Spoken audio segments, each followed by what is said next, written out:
Hello, Bonet. Dumating na ba yung box? Din na. Doon pa pala. Very good. Oo. Nabuksan nyo na. Hindi pala kasi Monica nasa school pa eh. Baka Friday dating ngayon. Di, buksan na lang namin pagdating. Sige. Tawagi ako ninyo pag andyan na. Bubuksan na. Oo. I-video na lang kita. Okay, sige. Okay. Nagagalit niya. Hello? Bonet, nabuksan nyo na yung box? Ano na yung Monica? Papaabrahan ko na.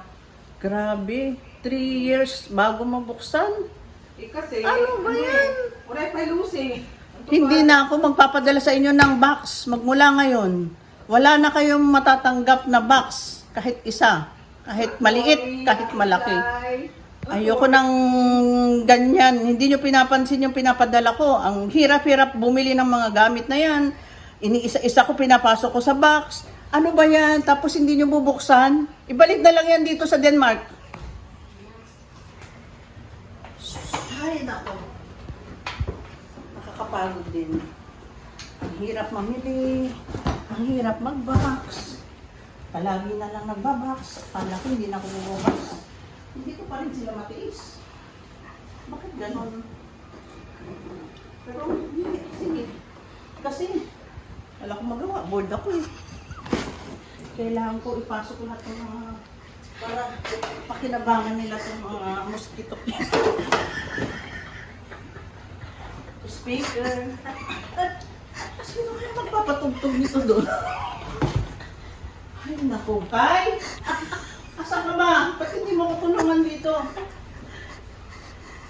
Tumayo ka dyan.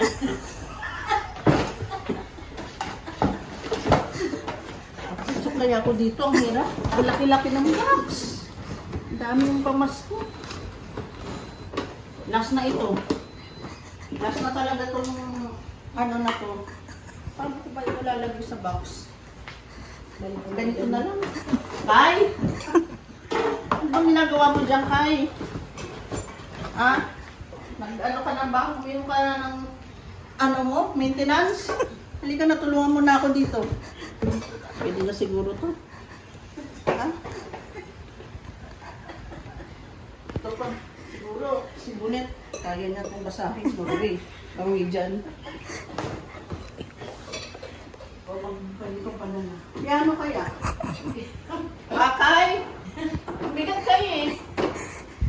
Huwag na yan. Huwag na lang, tropilo. Ano pa ba?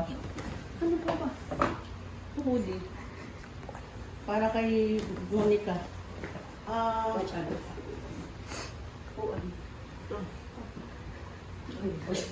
Kasya pa kaya? Pagod.